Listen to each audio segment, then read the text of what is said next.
संध्याकाळी काय करायचं? 6 वाजता काहीतरी 5 वाजता काहीतरी नाश्ता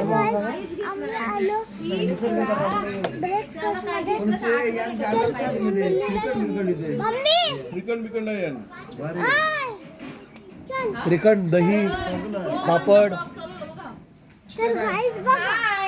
बघा लोक पिझ्झा बोल काहीतरी. बघा बघा. नमस्कार. हाय हाय. बघा बघा बघा बघा आणि देऊला हलवा दे.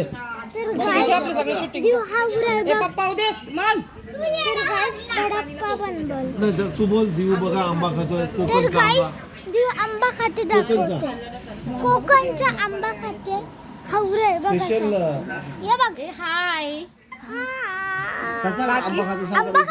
मन ब्लॉग बनवते ना त्याच्या. तर गाइस बडप्पा बोलते काय? हा बोला. Hi guys.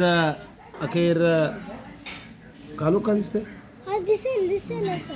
अखेर फायनली आमची गोवा ट्रिप आता पूर्ण होत चाललेली आहे आणि गोव्याला आम्ही 2 दिवस वस्ती करून गोव्याचे जे पर्यटन स्थळ आहेत ते आम्ही पूर्णपणे बघून केलेले आहेत. आगोडा ब्रिज आम्ही आगोडा फोर्ट आम्ही बघितला. त्यानंतर कलिंगूट बीचमध्ये चांगला आस्वाद घेतला आणि ॲक्वेरियमचा आस्वाद घेतला. त्यानंतर आम्ही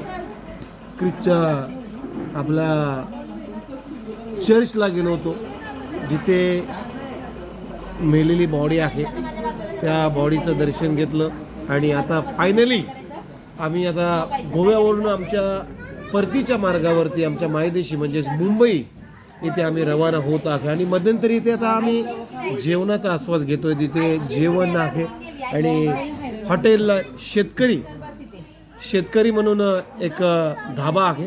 त्या शेतकरी हॉटेलचा आम्ही आस्वाद घेतोय. काही लोकांनी व्हेज मागितलेलं आहे, काही लोकांनी चिकन गावरान थाली या हॉटेलची खास स्पेशल थाली आहे.